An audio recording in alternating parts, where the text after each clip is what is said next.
The smallest warning can change the fate of the most powerful man in the room. My name is Ethan Brooks, and until that Thursday night, I believed my life would always fit inside the polished walls of Belmore's Steakhouse on the edge of downtown Chicago. I was 24, worked 5 dinner shifts a week, picked up extra lunches whenever someone called in sick, and measured success by whether my tips were enough to cover next month's rent before the due date arrived. My world was predictable. Memorize the specials, keep the glasses full, smile even when customers didn't smile back, and remember that invisible people usually survive the longest. Belmore's attracted celebrities, executives, politicians, and people whose names never appeared in newspapers even though everyone quietly knew they held more influence than elected officials. The staff had one rule that mattered above everything else. Never stare at important guests. Never ask questions.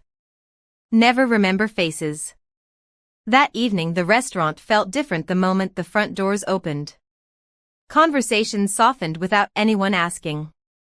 A valet hurried across the entrance. The maitre d' straightened his jacket twice before greeting the arriving party. Adrian Moretti stepped inside with 3 associates, wearing a charcoal suit without a single wrinkle, his expression calm enough to make the entire dining room seem louder by comparison. I had heard whispers about him for years. Some called him a businessman. Others lowered their voices before saying his last name. No one ever agreed on what he actually owned, only that people rarely told him no twice. He wasn't surrounded by obvious bodyguards. He didn't need to be. Confidence followed him more closely than any security detail could. I carried a tray toward table 14, pretending nothing had changed while every employee suddenly moved with perfect precision. Adrian thanked me when I poured sparkling water, his voice steady, polite, almost ordinary. That surprised me more than anything. Powerful men usually expected the room to orbit around them. He barely looked up from the menu. I should have walked away, finished my section, and forgotten him before the end of the shift. Instead, something caught my attention in the reflection of the dining room's antique mirror behind the wine display. A man sitting alone near the back hadn't touched his meal once. His eyes never followed the servers or the music drifting through the speakers. They remained fixed on Adrian.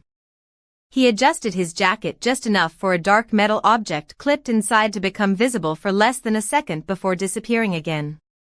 My pulse stumbled. Maybe I was mistaken. Maybe it was a phone, a medical device, anything harmless. But every instinct told me the same thing. Something was wrong. The receipt printer beside the service station suddenly came alive with its familiar mechanical buzz. I tore off the fresh guest check, grabbed a pen from my apron, and before I could convince myself to stay out of it, I wrote 7 words that would change everything. Gunman behind you.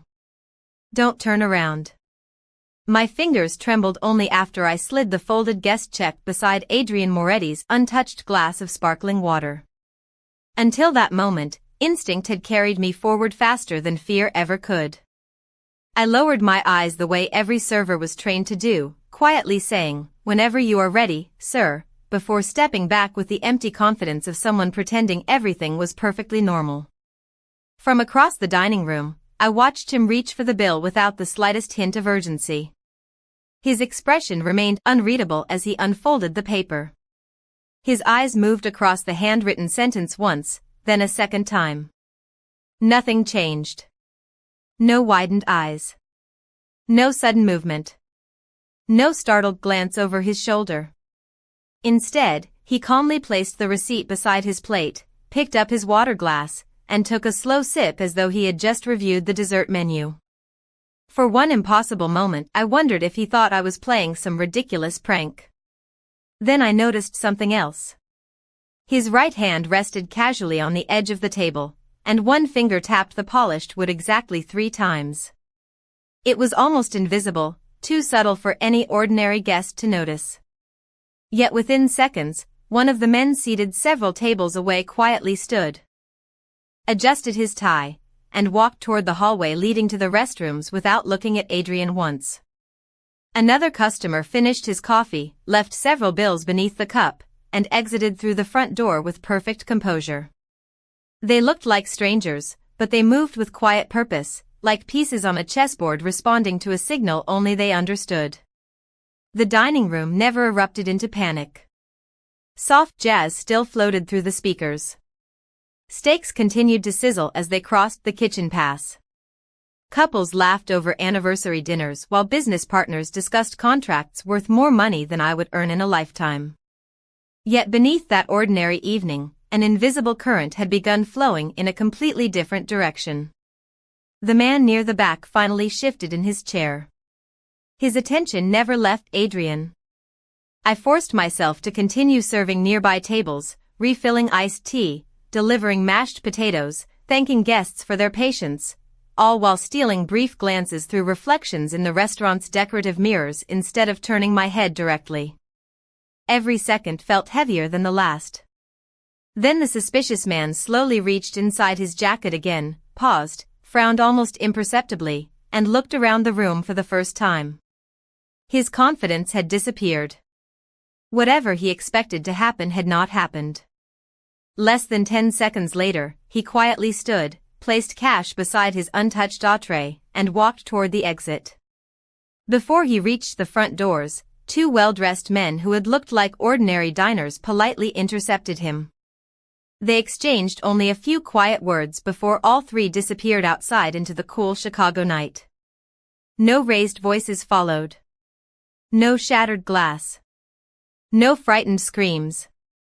It happened so cleanly that most guests never even noticed anyone had left. I released a breath I had not realized I was holding until a calm voice behind me said, "Mr. Brooks, Mr. Moretti would appreciate a private conversation before you clock out." I turned slowly and found the restaurant manager staring at me with a pale face that somehow looked far more frightened than mine. The restaurant manager did not wait for my answer. He simply turned and walked toward the private hallway reserved for executive meetings, expecting me to follow. Every step felt strangely detached, as though I were watching someone else wear my uniform and walk across the polished hardwood floor. My shift should have ended with stacking clean glasses and counting tip receipts, not with being summoned by the most influential guest Belmore's had hosted all year. The hallway seemed quieter than the dining room, muting the laughter and clinking silverware behind heavy oak doors. At the end stood a small conference suite usually reserved for corporate clients who wanted privacy. The manager opened the door, nodded once, and quietly disappeared before I could ask a single question. Adrian Moretti stood alone beside a wide window overlooking the Chicago skyline. The city lights reflected against the glass, making it difficult to tell where the buildings ended and his silhouette began. His suit jacket rested neatly over the back of a chair, but everything else about him remained perfectly composed. He looked toward me with the same calm expression he had worn while reading my handwritten warning. "Close the door, Mr. Brooks," he said in a voice that never needed to become louder to command attention. I obeyed without thinking. The soft click of the lock suddenly made the room feel much smaller. For several seconds neither of us spoke. He studied me the way someone might examine an unfamiliar map, searching for details that were not immediately obvious. Finally he asked, "How did you know?" It was not an accusation. It was simple curiosity. I swallowed carefully before answering. "I did not know. I noticed someone watching you instead of enjoying dinner. He kept checking your table through the mirror. Then I saw something inside his jacket. It did not feel right." Adrian remained silent. "You risked your job over a feeling?" he asked. "I risked writing one sentence," I replied honestly. "If I was wrong, I expected you would throw the receipt away." For the first time that evening, something almost resembling amusement crossed his face before disappearing again. "Most people protect themselves first," he said quietly. "You protected a stranger." I looked down at my shoes. Maybe. Or maybe I just hoped everyone could finish dinner and go home safely. Another long silence settled between us. Then the door opened without anyone knocking. A silver-haired man wearing an immaculate navy suit entered carrying a thin leather folder. He glanced at me briefly before handing the folder to Adrian. Adrian flipped through several pages with practiced efficiency. His eyes paused once before closing the folder again. "Interesting," he murmured. My stomach tightened. He looked directly at me once more. "Mr. Brooks, according to everything we have been able to verify in the last 20 minutes, you are exactly who you claim to be. No criminal history. No outstanding debt. No hidden business partners. No connection to my world whatsoever." I blinked in disbelief. 20 minutes. They had learned more about my life in 20 minutes than most people knew after years. Adrian placed the folder on the conference table. "Which creates a far more interesting question," he said. "If you truly have no connection to us, why did someone spend the entire evening watching you almost as closely as they were watching me?" For several seconds I could not answer. The question echoed through my mind long after Adrian finished speaking. Someone had been watching me? That made no sense. I had spent the last 4 years following the same routine. I rented a modest apartment on the north side of the city, worked double shifts whenever possible, called my mother every Sunday afternoon, and occasionally met my best friend Caleb for coffee when our schedules happened to match. There was nothing mysterious about my life. Nothing worth following. "There has to be a mistake," I finally said. "I am just a waiter." Adrian folded his hands in front of him. The people who create the biggest surprises often begin with that sentence. The silver-haired man standing beside the conference table opened the leather folder again and slid a single photograph across the polished surface. It had clearly been taken earlier that evening. I recognized myself immediately, carrying a tray through the dining room. At first I wondered why he was showing me an ordinary picture from my shift. Then I noticed the background. Near the restaurant entrance stood the same solitary customer who had unsettled me before. He was not looking toward Adrian's table. He was looking directly at me. The expression on his face was calm, patient, almost as though he had already found the person he had come to see. A chill ran through me. "I never noticed him watching me," I whispered. "That is because you were busy doing your job," Adrian replied. "My security team was busy watching everyone else." The older man spoke for the first time. "We reviewed every available camera angle before inviting you here. The pattern is consistent." He observed Mr. Moretti, but every few minutes his attention returned to you. I stared at the photograph, trying to remember whether I had ever seen the stranger before tonight. His face triggered nothing. No memory.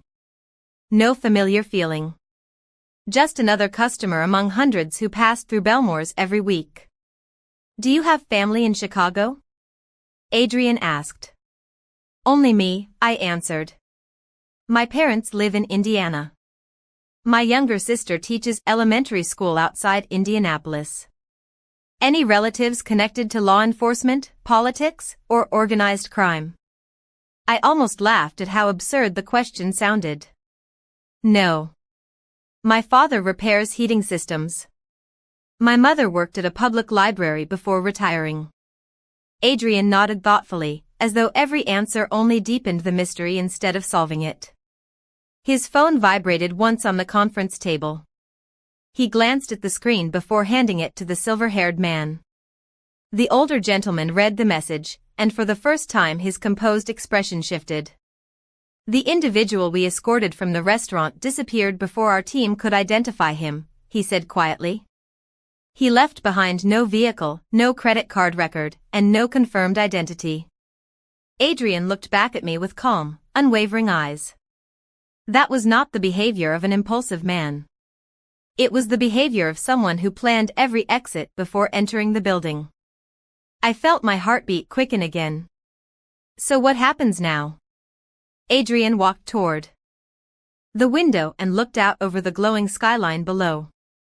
"Now," he said without turning around, "we find out why a complete stranger spent an entire evening waiting for the exact moment our paths crossed, because I no longer believe that meeting was an accident.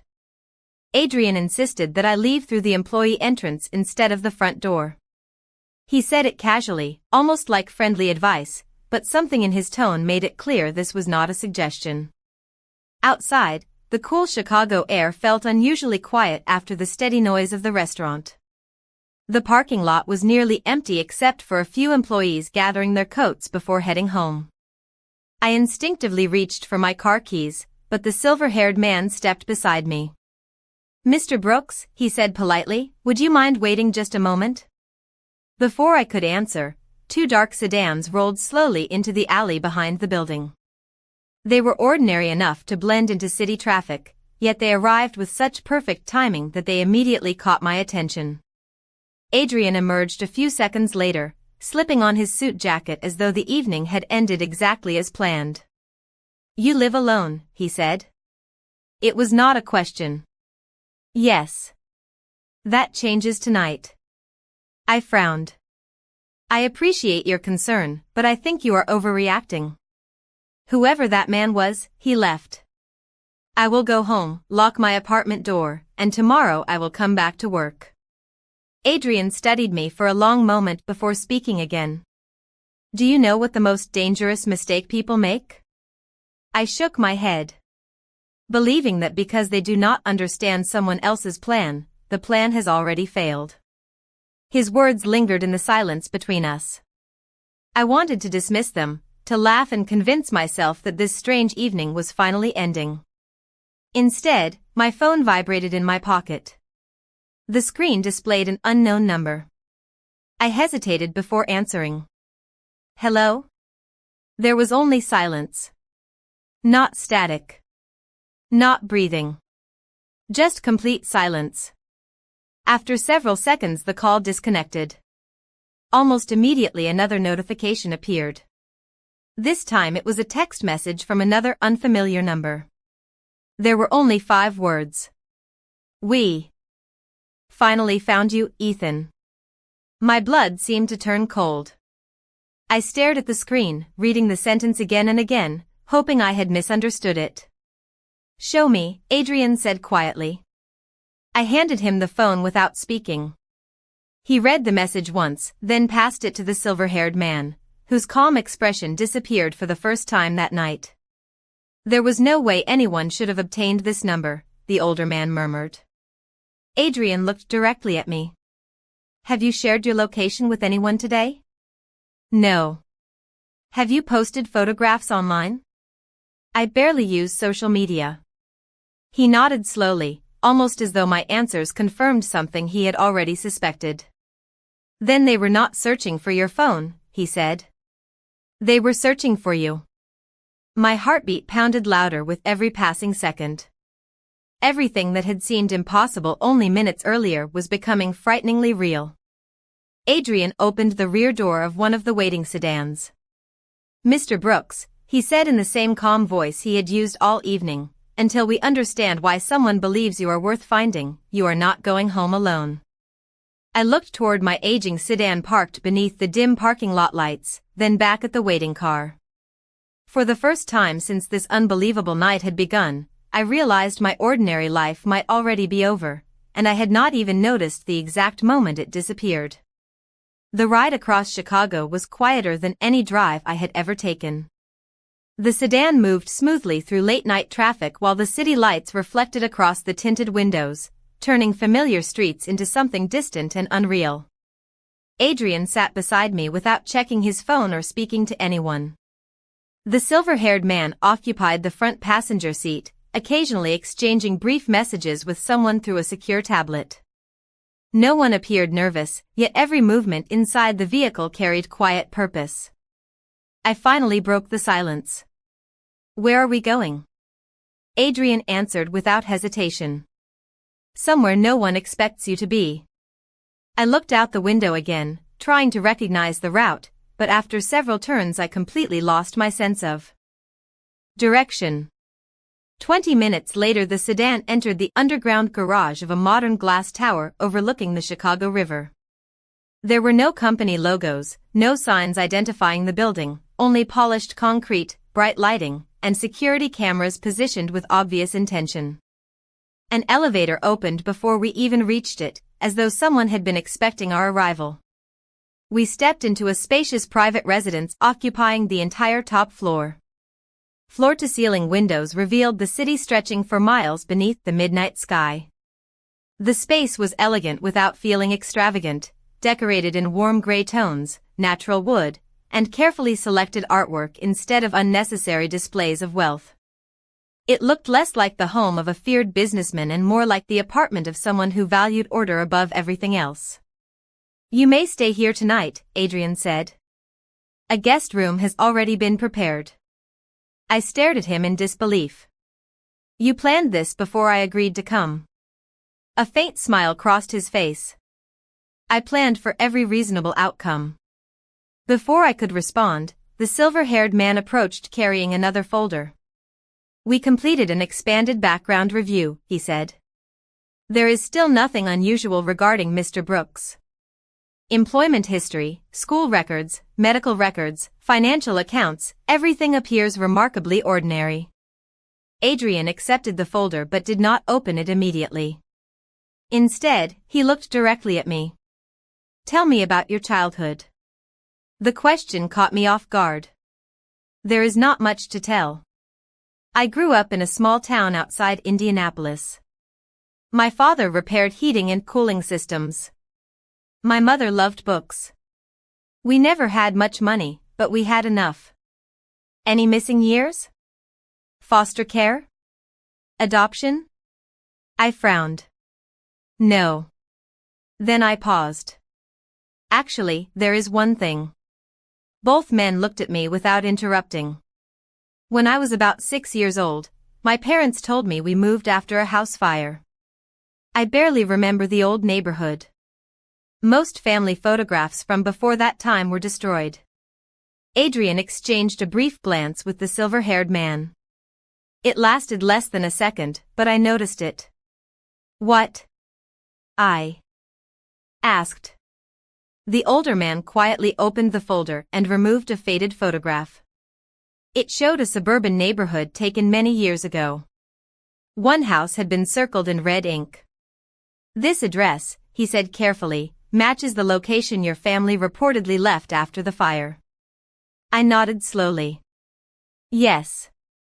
That is what my parents always said." Adrian placed the photograph beside another document on the table. "There is only one problem," he said calmly. "According to every public record we could locate tonight, no fire was ever reported at that address, and officially, your family never lived there at all." Early the next morning I stood alone beside the floor-to-ceiling windows, watching the first light spread across the Chicago skyline while questions circled through my mind faster than I could answer them. I had tried calling my parents twice before sunrise, but both calls went directly to voicemail. That had never happened before. My mother always answered before the second ring, even if it was only to remind me that I worried too much. I told myself they were probably still asleep, yet a quiet uneasiness settled deeper with every passing minute. Behind me, I heard the elevator doors open. The silver-haired man entered carrying a cardboard storage box that looked strangely ordinary compared to everything else I had seen since arriving. Adrian followed a few steps later, his expression as composed as ever. "We located archived material connected to the address in your childhood records," the older man said as he placed the box on the dining table. Inside were faded neighborhood newsletters, old property maps, and photographs collected from local historical organizations. None of them showed any sign of a house fire. Instead, one aerial photograph captured the entire street exactly as I remembered it from distant childhood memories. The large oak tree stood in the front yard. The white mailbox remained beside the sidewalk. Even the blue bicycle leaning against the garage looked strangely familiar. "That cannot be right," I whispered. "If the house never burned down, why would my parents tell me it did?"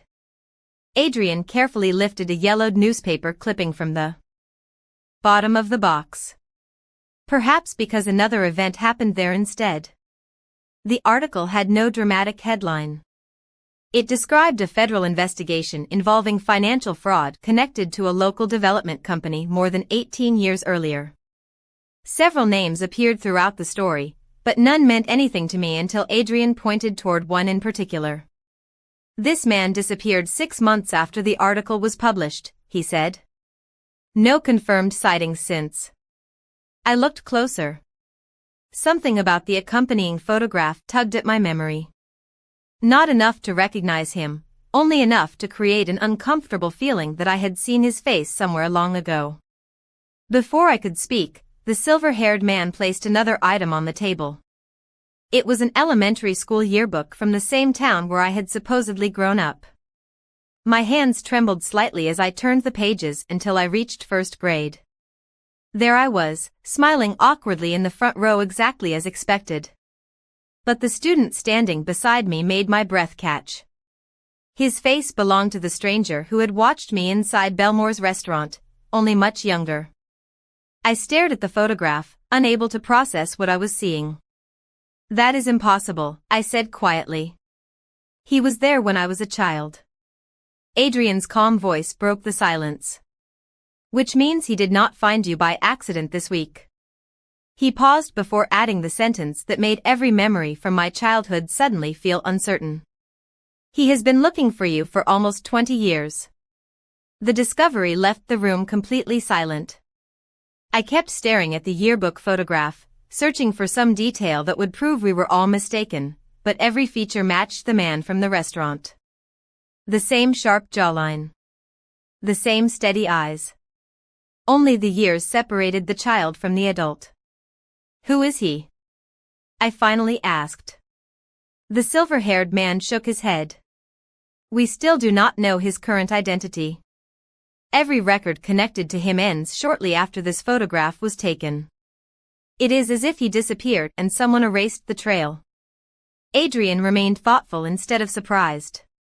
"People erase records for only 2 reasons," he said quietly. "To hide from someone, or to prepare for something." Before anyone could continue, another secure message arrived on the tablet resting beside the folder. The older man read it, then immediately looked toward Adrian. "Our investigators found something unusual at Mr. Brooks's apartment." My stomach tightened. "What happened?" "Nothing was taken," he answered.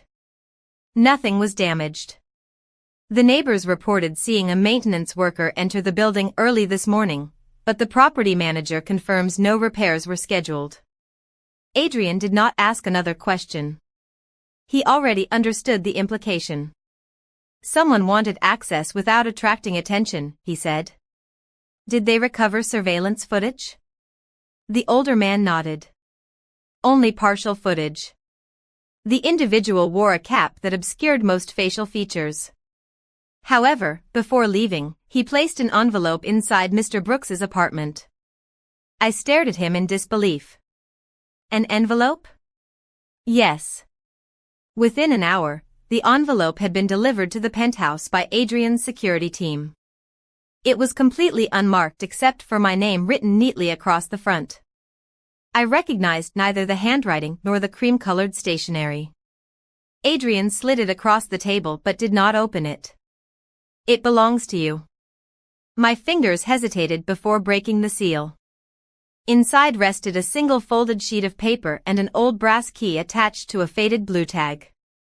Written across the paper were only 2 sentences.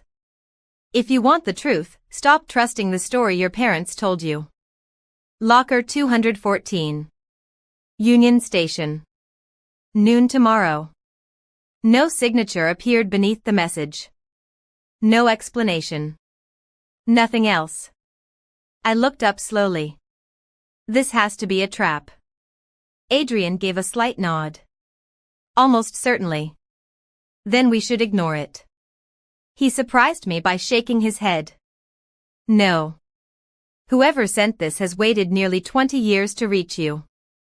They could have contacted you at any point before now. Instead, they waited until after our meeting at the restaurant." He walked toward the windows overlooking the river before continuing. "That means something changed last night. I looked down at the old brass key resting in my palm. Its worn edges suggested years of use. It did not feel like something purchased yesterday simply to lure me somewhere. It felt personal.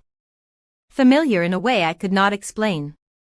Then another memory surfaced without warning. I was no older than 6, sitting inside a moving car while my mother turned around from the front seat and gently pressed a small brass key into my hand. I could not remember what she said next. The memory vanished before I could reach it. I closed my fingers around the key, realizing with growing certainty that whoever had left the envelope knew something about my childhood that even I had forgotten. And for the first time I wondered whether the answers I had been chasing might be waiting inside locker 214 instead of inside my family's carefully protected past. At 11:45 the next morning, Adrian and I entered Chicago Union Station through different entrances exactly as planned. He insisted that I walk alone for the final 100 feet, blending into the steady stream of commuters carrying coffee cups, backpacks, and rolling suitcases. Nothing about the station suggested that the next few minutes could answer questions buried for nearly 2 decades. Locker 214 stood against a long row of identical steel doors near the baggage area. My heart pounded as I removed the worn brass key from my pocket. It fit perfectly. The lock turned with a soft click that sounded impossibly loud in my ears. Inside rested a small canvas pouch and a sealed envelope addressed in handwriting I recognized immediately. It belonged to my mother. My hands shook as I unfolded the letter. Ethan, if you are reading this, then the promise we made can no longer protect you. We never lied because we wanted to. We lied because we believed one ordinary life was worth more than any dangerous truth. You were never the person they searched for because of something you did. You were the child who witnessed something powerful people wanted erased forever. We changed addresses, records, and memories to give you a future untouched by their world. If that future has finally caught up with you, remember only one thing. Trust the man who protects your future more than the one who explains your past. Tears blurred the final lines before I reached into the canvas pouch. Inside was a faded family photograph that I had never seen before. Standing beside my parents was a younger Adrian Moretti, dressed casually, smiling in a way I had never imagined possible. He looked almost like an older brother instead of the composed man who now stood somewhere inside the station watching from a distance. Before I could process the image, Adrian quietly approached without attracting attention. I held up the photograph. You knew my parents. He nodded once. A long time ago. Why did you never tell me? His answer came without hesitation. Because I wanted you to discover the truth through your family's voice before hearing it through mine. I looked back at my mother's letter. Suddenly every decision she had made carried a different meaning. The move. The missing photographs. The quiet insistence that kindness mattered more than fear. None of it had been random. She and my father had sacrificed certainty so I could grow up believing I was ordinary. Adrian looked toward the busy station where thousands of strangers continued walking, completely unaware that one forgotten locker had just rewritten someone else's life. You saved me with 7 handwritten words, he said calmly. Today your mother returned the favor with 7 pages of truth. I folded the letter carefully and placed it back inside the envelope. For the first time since that unforgettable night at Belmore's, the fear that had followed me began to fade. I still did not know every answer, and perhaps I never would. But I finally understood that courage was not always standing in front of danger. Sometimes courage was protecting someone else's chance to live an ordinary life without ever asking for recognition. As Adrian and I walked out of Union Station into the bright Chicago afternoon, I realized that a simple decision made during an ordinary dinner shift had not only changed the course of one evening. It had quietly reunited 2 unfinished stories that had been waiting almost 20 years to find each other again.